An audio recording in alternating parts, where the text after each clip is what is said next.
After only 3 months in office, a North Carolina Democrat announced that she is formally switching parties, giving the GOP in that state a veto-proof supermajority and infuriating her constituents. Intrigued? Then click that like and subscribe and enjoy the video.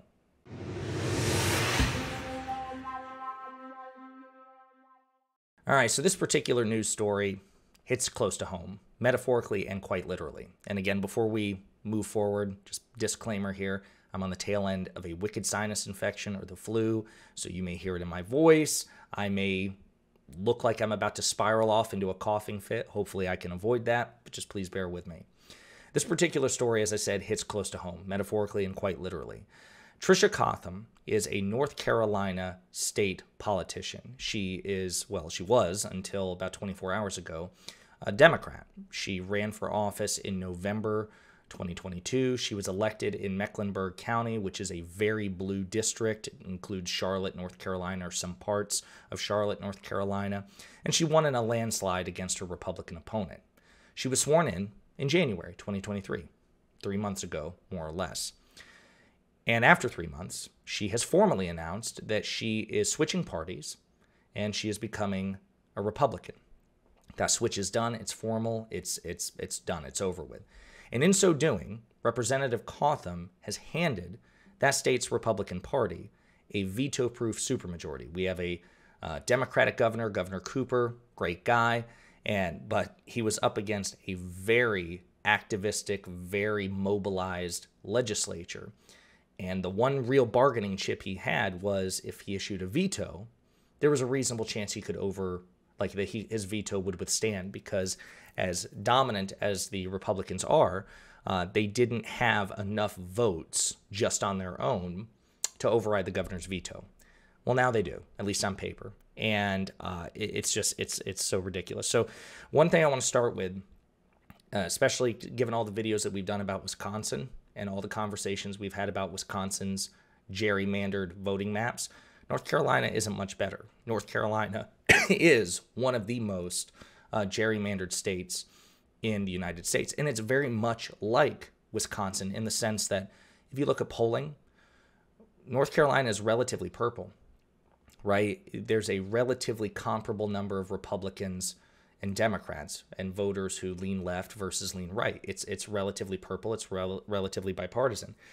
But as was the case with Wisconsin Republicans, North Carolina Republicans, when they were in a position to heavily gerrymander the maps in their favor to avoid a fair fight, they did. And it was upheld through the courts. There was actually some really interesting legal battles back and forth over this, and it was the precedent in North Carolina which triggered a U.S. Supreme Court case. So this has had huge ramifications. This is also the situation which spawned the issues pertaining to independent state legislature doctrine, which we discussed last year in particular. This idea that legislatures should be able to draw maps and cut out governor vetoes and cut out Supreme Court review, and should be able to basically operate with no checks and balances. North Carolina is the genesis of that case. So it's heavily gerrymandered. Republicans are doing everything in their power to avoid a fair fight. And this particular case, in which Tricia Cotham, switched parties, this is bad news for Democrats in North Carolina. And the frustrating thing is, again, she's only been in office for 3 months, and she campaigned on a relatively progressive platform, right? She did not pitch herself as a conservative Democrat up against a Republican. Now, at the same time, it wasn't like she pitched herself as a strident socialist or anything like that, but she was relatively progressive even for that area. And she won in a landslide, okay, in a deeply blue district. And during her press conference, in which she announced that she was joining the Republican Party, she said that she was going to avoid taking a stance on particular issues because, of course, reporters asked her, like, wait a minute. What do you say to your constituents who voted for you because you were a Democrat, right, against a Republican, right? It wasn't a Republican versus a Republican. They were given a choice. You gave them a choice, Representative Cotham, with you as a Democrat, with your stated views, versus against a Republican, and your constituents overwhelmingly rejected the Republican and the Republican platform. They don't want it. And now under 3 months, you're switching parties? What do you say to them? And she offered platitudes. Listen, I'm not saying, she's like, I'm the same person. She didn't say my views are the same. She just kept saying, I'm still me. I'm still the same person, which is really vague. But as was pointed out, as a Democrat, Tricia Cotham accused the GOP of wanting to play doctor, saying my womb and my uterus is not up for your political grab. She had a very strong pro-choice position. As a Republican, 3 months later, Cotham is now telling the news that she's open to supporting new abortion restrictions in North Carolina. So this, on the left, she's like, it was awful when she had to have an abortion. She said it was awful, it was painful, it was sad. It wasn't as personal. This decision was up to me, my husband, my doctor, and my God. It was not up to any of you in this chamber. And I didn't take a survey, accusing Republican lawmakers of wanting to play doctor. Cotham argued that the extended waiting period sends a message of shame to women who may have endured abortion for reasons you don't know. Abortion is a deeply personal decision. My womb and my uterus is not up for your political grab. Legislators, you do not hold shares in my body, so stop trying to manipulate my mind. Pretty reasonable. But then again, when she switched, 3 months later, Cotham would not commit to specific positions, positions on specific legislation, but indicated she was open to supporting new abortion restrictions. And she did say in the interview, I'm just going to hear people out. I'm open to new ideas. We all move. She's like, people grow, people evolve, telegraphing, that her views may have changed on abortion in under 3 months. It's despicable. It really is. If you look at her most recent tweet, this woman is getting ratioed to hell and back. It's just brutal. Her constituents are pissed. Enjoy being recalled, slimeball.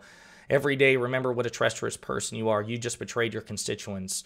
What you did the opposite by leaving the Democratic Party to join a death cult that doesn't see you as a full human being. Way to go. How could you? Coward. Blah, blah, blah. They're pissed. As a matter of fact, I want to play this real quick clip here from her constituents because, again, they're not happy. What she has done is handed unfettered power to the Republican leaders in the General Assembly. If she has a shred of integrity, she will resign immediately. But Cotham says she's still the same person. I've always been Tricia Cotham since day one here. Some people just can't accept a bold, strong woman who is an independent thinker.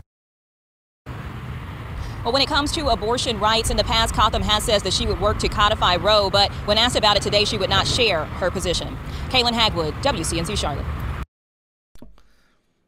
I had a clip somewhere. I thought this was the one, but where they interview her constituents, and overwhelmingly they're like, listen, she ran as a Democrat. She should remain a Democrat or she should resign.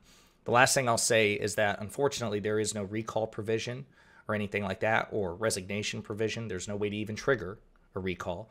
So unless she chooses to resign, which why would she? She's clearly not a principled or ethical person, and she doesn't see the reason to. Tricia Cotham will serve out the remainder of her term, which I think she'll be eligible for re-election in 2024. But anyway, yeah, it's despicable, it's duplicitous, it's disingenuous. So yeah, I guess with all that in mind, she's going to be right at home with the Republican Party. Hey you! Thanks for watching. If you liked the video, and I hope that you did, please hit the like and subscribe buttons below. And if you absolutely hated the video, the best revenge for you is also to hit the like and subscribe buttons below. That'll teach me. If you want to share an opinion or share some feedback, go ahead and leave a comment, all right? 2023 is a year of change, hence the aggressive rebrand and commitment to new content. Inspired by my friends Luke Beasley and STV Philly, my personal goal for this channel is to hit 40,000 subscribers by the end of the year. So I'm hoping you'll do me a solid by spreading the word and the videos to potential fans and hate watchers alike. And in the meantime, we'll be pondering politics again with you very soon.